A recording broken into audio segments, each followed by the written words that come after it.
তাদের পড়ালেখায় তেমন একটা ঘাটতি হতো না। সেই এরপরে রয়েছে অক্ষয় বড়ুয়া, পিতা শিমুল বড়ুয়া।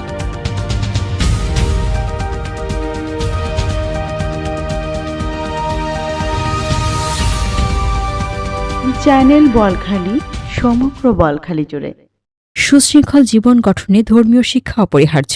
একাডেমিক শিক্ষার পাশাপাশি ধর্মীয় শিক্ষাই গড়ে তোলে নৈতিকতা, আত্মশুদ্ধি ও মানবিক চেতনা বলে মন্তব্য করেছেন উপজেলা নির্বাহী কর্মকর্তা মেহেদী হাসান ফারুক। মানে আপনার ডিগ্রির জন্য পড়বেন না, নিজের জন্য পড়বেন, নিজের মনের জন্য পড়বেন, নিজের মনের সুস্থতার জন্য পড়বেন। আমরা যত বেশি পড়াশোনা করব, আমাদের মনের দরজাগুলো তত বেশি খুলে যাবে। একটা আবদ্ধ ঘর, যেটা আমাদের দরজা জানালা সব বন্ধ, ওই ঘরের ভিতরে কি থাকে? পোকা মাকড়, ব্যাঙাচি, দুর্গন্ধ থাকে। একটা ঘরের দরজা জানালা যত খোলা থাকবে, আলো বাতাস তত বেশি থাকবে, ঘরের মধ্যে সুঘ্রাণ তত বেশি থাকবে। এখানে গেলে মানুষ আনন্দ পাবে, এই ঘরের দ্বারা কারো ক্ষতি হবে না। আর পক্ষান্তরে যেটা বন্ধ, গ্যাস জমতে জমতে এক সময় এমন হইতে পারে যে আপনি রুমের ভিতরে ঢুকবেন, আপনি মারা যাবেন গ্যাসে আবদ্ধ হয়ে। সমাজেও ঠিক তদ্রূপ তেমন, যার ভিতরে অশিক্ষা, কুশিক্ষা, মনের সংকীর্ণতা রয়েছে, তার দ্বারা সমাজের উন্নয়ন সম্ভব নয়।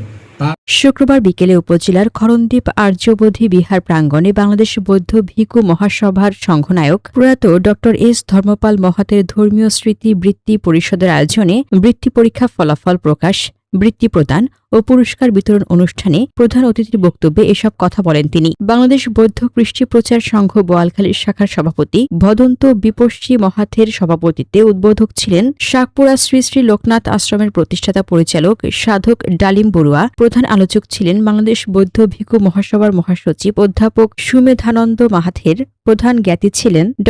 প্রিয়দর্শী মাহাথের, পরিষদের সচিব বি সত্যেন্দ্র থের, পরিষদের প্রতিষ্ঠাতা পরিচালক ভদন্ত কীর্তিপাল ভিক্ষু, সঙ্গনিধি সুমঙ্গল থের, বোয়ালখালী প্রেস ক্লাবের সভাপতি এস.এম. মোদাসির, বীর মুক্তিযোদ্ধা সুনীল বড়ুয়া সহ অনেকে।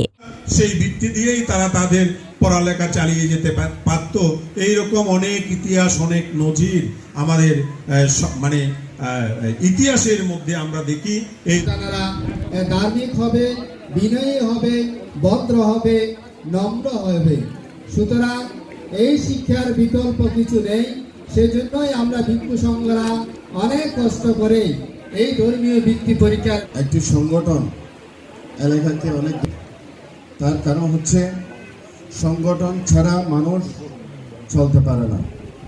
একটি সংগঠনের মধ্য দিয়ে যে অনুষ্ঠান করা যায়, ব্যক্তিগতভাবে করা যায় না। অনুষ্ঠানে রূপায়ণ কুমার বড়ুয়া, সাংবাদিক দেবাশিস বড়ুয়া রাজু, প্যানেল চেয়ারম্যান মোহাম্মদ হাসান চৌধুরীকে সংবর্ধিত করা হয়।